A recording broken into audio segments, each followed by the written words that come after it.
adalah penyimpangan. Penyimpangan di mana? Simpang yang mana yang dilakukan?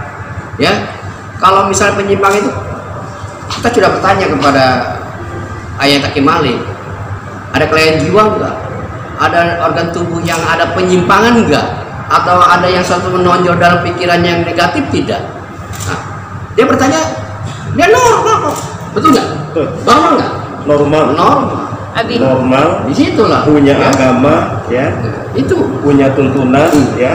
Sehat, zahir dan batin, ya. Tahu aturan, batasan dalam agama itu tahu. Nah, ya. Oke, Abi, mungkin setelah dari sendiri takut menikah karena ingin belajar agama, tapi mengakunya tidak pernah diajarkan agama dan tidak pernah diajarkan religius. Mungkin dia lupa bahwa kita hampir setiap malam itu selalu sholat berjamaah.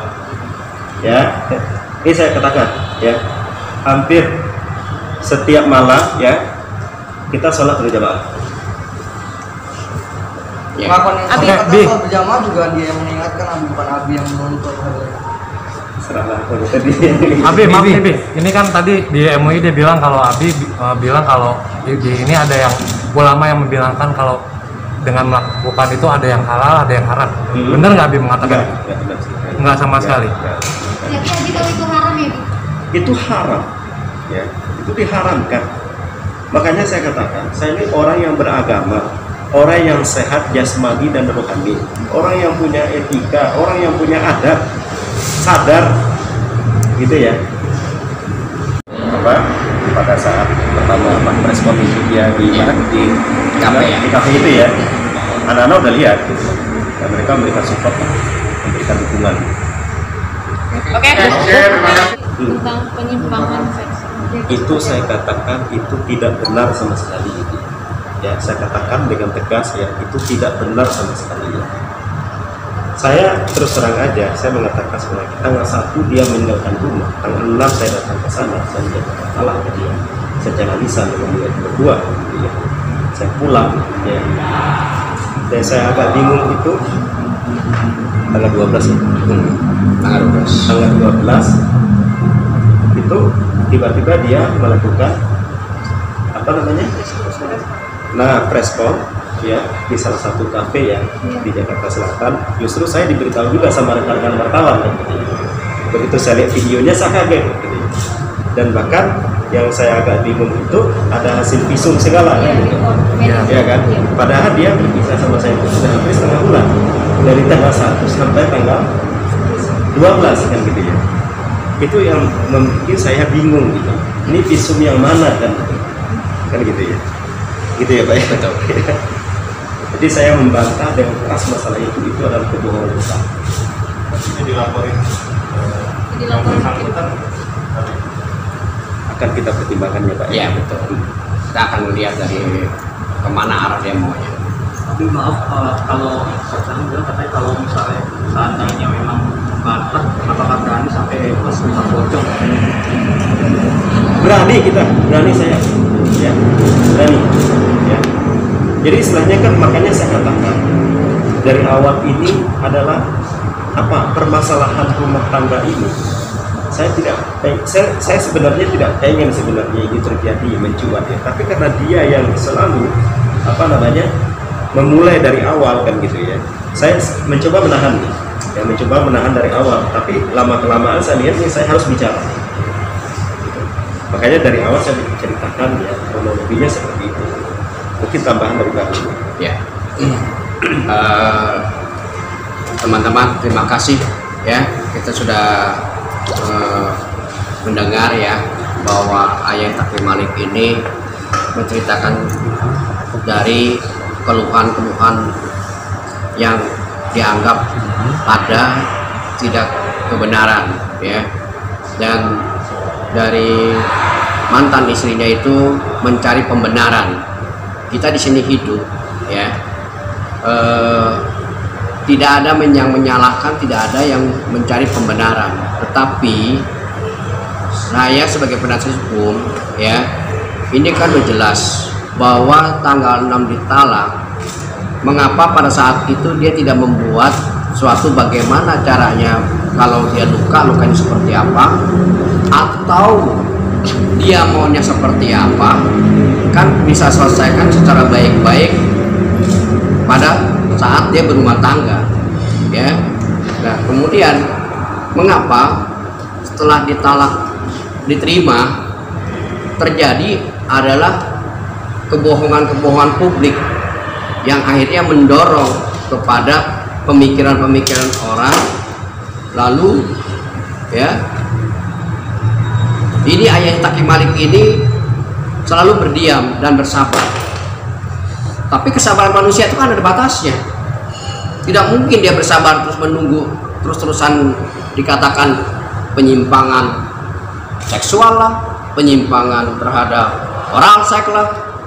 Kenapa pada tanggal 6 ditalak itu, kenapa dia nggak melakukan sesuatu hal apabila memang itu dilakukan oleh ayahnya Taki Malik, kan bisa melakukan sesuatu, yaitu bisa laporan polisi atau dia berbuat melapor kepada pihak yang tertentu, betul kan? Atau setelah tanggal 1 dia meninggalkan rumah. Iya, makanya apakah ini dipikir secara logika dari tanggal 1 tanggal 6 itu kan tidak ada permasalahan, kan sudah lihat di publik nih dia ngomongnya apa, kemudian dari tanggal 1 tanggal 6 ya, setelah itu berpisah dengan baik-baik dan diserahkan itu semua hak terhadap mantan istrinya, maka tidak ada lagi untuk berkata lain untuk perbuatan-perbuatan yang artinya telah berpisah rumah tangga dengan baik.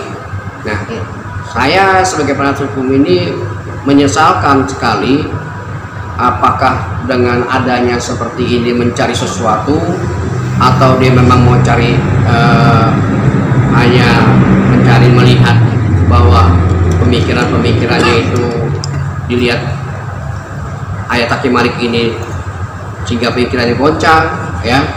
Tetapi kalau umpamanya dikatakan penyimpangan dan diterima visum, coba pikirkan kita, apakah kita mampu untuk mengambil visum itu atau rekam medis itu kan rahasia dokter, nggak mungkin bisa diambil.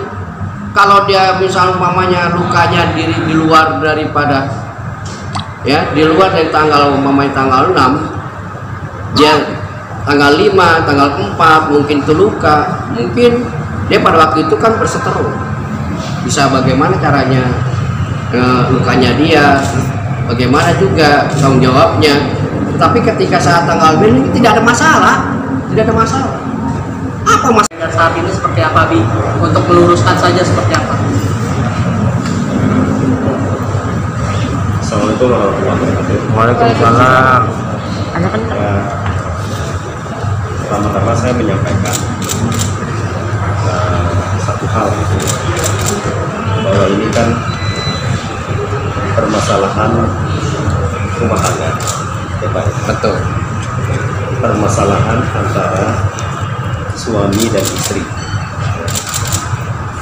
Otomatis ini adalah rahasia rumah tangga, ya, yang tidak selayaknya masalah rumah tangga itu publik tahu kan gitu ya.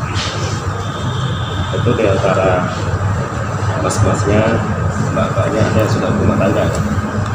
Kira-kira senang nggak permasalahan rumah tangganya diketahui sama publik, kan? Tapi karena dari pihak sana ya, dari pihak mantan istri saya sudah membawa masalah itu kepada publik. Pertama saya sangat menyesalkan hal ini terjadi. Itu saja pertanyaan. Tapi maaf, Bapak menyatakan artinya berarti sudah berpisah atau gitu? Abi suaranya kencengan dikit ya. Jadi begini, saya akan berangkat. Dia meninggalkan rumah saya itu tanggal 1 September malam. Ya, saya ulangi sekali lagi bahwa dia meninggalkan rumah saya tanggal 1 September malam. Oke. Kemudian dia membawa seluruh pakaian-pakaian. Setelah itu kita sudah tidak serumah per tanggal 1 September. Oke. Kemudian dia ada WA saya, SMS saya. Sebelum WA saya diblokir sama dia, nomor HP saya diblokir sama dia, dia ada WA, tolong bawakan sisa pakaian dia yang ada di rumah atau dikirimkan ke tempat dia. Kalau saya masih nggak mau mengirimkan via gosen atau via apa gitu, saya datang ke Depok, ke rumah dia di Depok tanggal 6 September ya. Ada juga videonya, saya videoin ya waktu saya ke sana, ada videonya ya. Dan dia minta cerai sama saya. Sebelum itu dia udah lama minta cerai sama saya, minta berpisah sama saya ya. Dan tanggal 6 September itu kami berdua aja gitu ya. Memang nggak ada saksi waktu itu. Dia minta kalah sama saya bilang saya kalah. Kalau itu memang permintaan kamu berulang-ulang kan. Ya, kalau itu memang jalan yang kamu pilih yang bisa membuat kita bersama, udah kita bisa sampai di sini. Itu tanggal 6 September di rumah dia di Depok. Berarti kita udah bisa. Ada kalimat talak tidak Abi waktu itu Abi? Kalimat cerai. Kalimat cerai. Bukan Nah, talak ya? Abi tadi di WhatsApp di MUI dia bilang kalau dia karenanya Abi nggak mau nyerahin dia.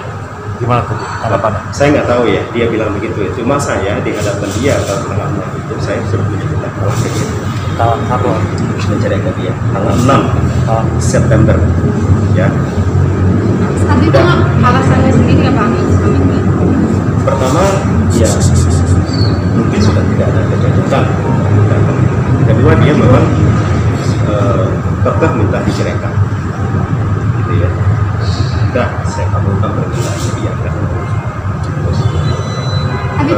Alasan dia minta berkali-kali untuk cerai itu apa? Saya kurang tahu ya apa alasannya, kurang tahu. Cuma setahu saya memang ada beberapa permintaan uang ke saya ya, yang saya merasa tidak sanggup gitu. Itu ya saya problemnya itu sebenarnya banyak problem masalah itu kan. Nah itu akhirnya dia bilang ke saya, ada di WhatsAppnya saya, kita udah nggak cocok lagi, udah nggak bisa satu rumah lagi. Nah, berulang kali dia minta cerai. Pada tanggal 6 itu saya datang ke Depok sambil membawakan kisah pakaiannya dia. Apakah mungkin salah satunya Abi menolak untuk membayar utang piutang yang bersangkutan sehingga beliau meminta ditalak? Ya, gimana Pak? Abi dulu jawab dulu. Jawab aja Bapak. Ya pokoknya ada beberapa permintaan dia lah, ya kita bayarkan ini, bayarkan itu kan gitu ya. Ya saya belum ada kesanggupan untuk itu kan gitu ya. Memang setiap kita kan punya kemampuan yang berbeda-beda kan gitu ya. Tapi kemampuan Marlina katanya cuma diberi 1 juta per bulan, itu benar nggak? 1 juta per bulan. Iya. Ini bukti transfernya ada sama saya semua. Berapa Bi? Kalau boleh dia nominal? Dia bilang ke saya kebutuhan untuk anak-anaknya itu 135.000 per hari. Iya. Itu sudah saya penuhi. Saya transfer setiap minggu. Itu ada bukti transfernya, ada semua sama saya. Ini belum saya print ya. Mau saya print nanti saya perlihatkan sama kalian semua. Berapa yang sudah saya transfer ke rekening dia, ada semua. Gitu ya. Ada semua. Tercukupi masalah kebutuhan itu. Tapi lebih dari itu, saya juga punya kemampuan. Keterbatasan kemampuan. Permintaannya berapa sih Abi? Kenapa? Karena kan juga sangat kebetulan saja, tidak mengatakan wah absen kebetulan saja, kan tidak juga. Nah itu yang saya lihat sudah kesana harinya, cuman hanya ini hanya kebetulan diperkenalkan sama seseorang, mungkin seperti itu. Ya, Oke, itu yang terjadi.